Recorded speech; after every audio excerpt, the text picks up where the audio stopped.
दर्शकवृन्द नमस्ते। भिजन फर नेपाल फाउन्डेसनद्वारा उत्पादित American conversations अर्थात् अमेरिकी संवादमा यहाँलाई हार्दिक स्वागत छ। आजको यस कार्यक्रममा हामीहरूले जोन्स हपकिन्स युनिभर्सिटीका प्रोफेसर एमिरेटस आई विलियम जार्टम्यानलाई निम्ताएका छौँ। आई विलियम जार्टम्यान अन्तर्राष्ट्रिय सम्बन्ध र द्वन्द्व समाधानको विषयलाई लिएर उहाँले एक्सपर्ट अथवा उहाँ चाहिँ त्यस विषयका एक्सपर्ट हुनुहुन्छ।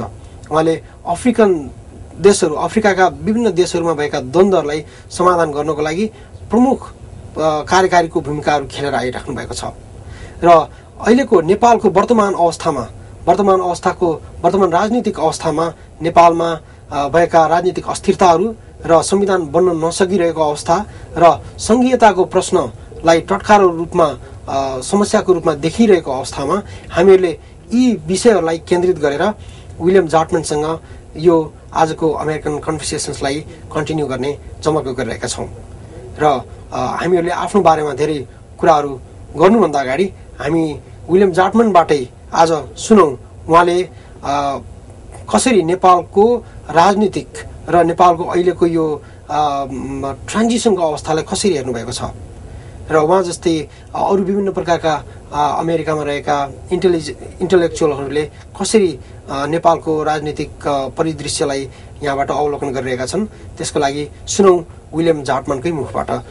Tonight our special guest is I. William Zartman, the Professor Emeritus at the University of Johns Hopkins in Washington, D.C. We invited Professor Emeritus I. William Zartman tonight to discuss Nepal's continued deadlock over settling peace process and writing a new constitution at a time when there is barely 2 weeks left. Professor Zartman has over 3 decades of first-hand experience in negotiating peace process in many African countries. His approach in such negotiations is always unique in the sense that he creates more room for the weaker or victimized parties in negotiations, thereby paving ways for a permanent peace. In his book on power and negotiations, Zartman written extensively as to how Nepal can benefit from its hydropower. A great Nepal lover and a supporter of peace and democracy, Professor Zartman is worried that Nepal's peace process is taking longer than the expected time period. His latest book, Engaging Extremists, had just come out last week. Without wasting time, let's listen from Professor Zartman as to where we are heading as a nation and how we should settle with peace process before it's too late. Professor Zartman, welcome to the American Conversations. Thank you. Welcome to America. Oh, thank you so much. So we are at a very critical time period right now. We have barely 2 weeks left for the the deadline to write the constitution to expire. So at this critical juncture, we are here discussing with you as to what we should be doing as a nation in order to come out from this crisis of peace process and the incoming deadline in the constitution writing. So my first question is, you acted as an advisor to many states when they opted out an alternative to civil war and the path of violence. So what would be your advice to Nepal's political stakeholders if you were their advisor at present when Nepalese seem to have stopped bleeding but the nation is still in a pool of blood? Well, it's a very difficult situation because the party that is blocking things is the party that wants to go on and win completely. And since it's got a majority in the House, in the lower house, it's going to be very, very difficult to get it back on the track of the peace agreement, I would think. There are only a few ways to do that, by military counterforce, and so that you put it into a stalemated kind of position, or talking it into seeing a better future in playing the game that it signed on to in the CPA. That's about what we've got. So Nepal falls under your criterion of failed states. You have an expertise on that, right?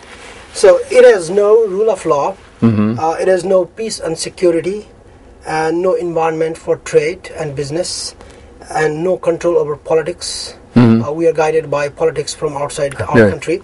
So no ethnic cohesion. We are divided within. That's right.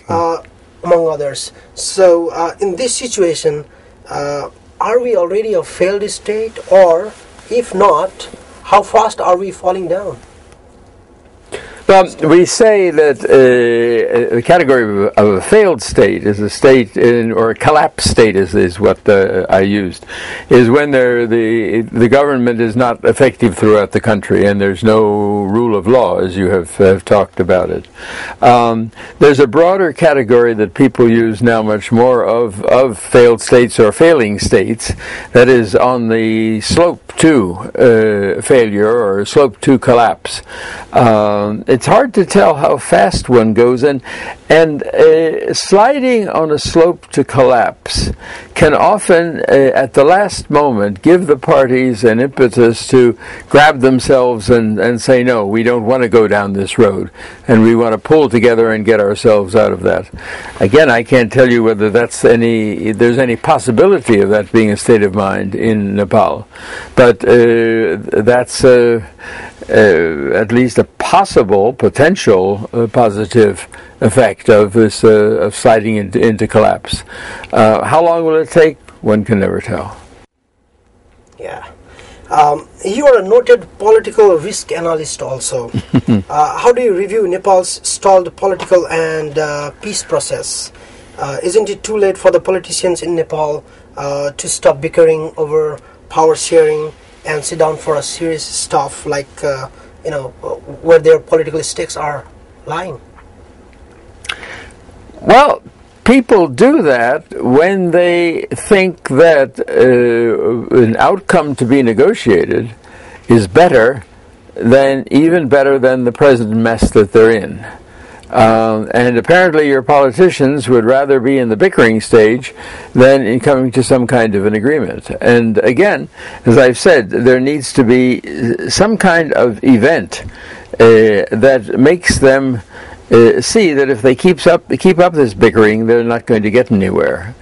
In the Oslo negotiations between the Palestinians and the Israelis, at some point somebody said, look, if we keep up bickering like this and blaming each other, we're going to just fall back in the same old conflict. Yes. So let's turn our backs to that and let's look forward. And you've got to have somebody in Nepal who's going to say that and look the other one in the eye and say, wouldn't you rather do that? And then go ahead. That sounds great. The Nepali people have been told repeatedly by their leaders that this state of affairs characterized by near collapse of state should be understood as unavoidable transition. I mean, that's kind of a time-buying kind of technique. Is it helpful in your experience to assume that the current unsettlement in Nepal is merely transitory? Or is it possible that this chaotic transition may become a more or less permanent condition? This is the kind of situation, and there are many in politics, where the longer it lasts, the longer it lasts. That is, if it keeps on going for a while, it creates momentum, not for an agreement, as I just talked about, but for continued disagreement and failure, because your economy and so on are in a mess, as well as the political relations. So I don't like the word permanent, but it is possible that kind of effect go on for a long time. I mean, we've seen a case like Somalia, which has been without a government now for 20 years, since 91 for 20 years, and we've seen other states that have gotten kind of a national system of bickering and failure, and national system of bickering and failure. Yes, that's quite possible, but there are, it seems to me, you asked about transition. There are two kind of conditions of transition, if you will. We're always in transition to something else. Yeah. But one would be, and this is very typical, when there's an agreement on a major conflict, let's say an anti-colonial conflict, or an agreement, as in the Arab Middle East now, on getting out the ruler, everybody agrees. And our agreement is negative. We want to get rid of these people. We want to get rid of colonial rule. And so they all come together. But once the agreement is reached, that uniting force is gone. And then everything falls apart.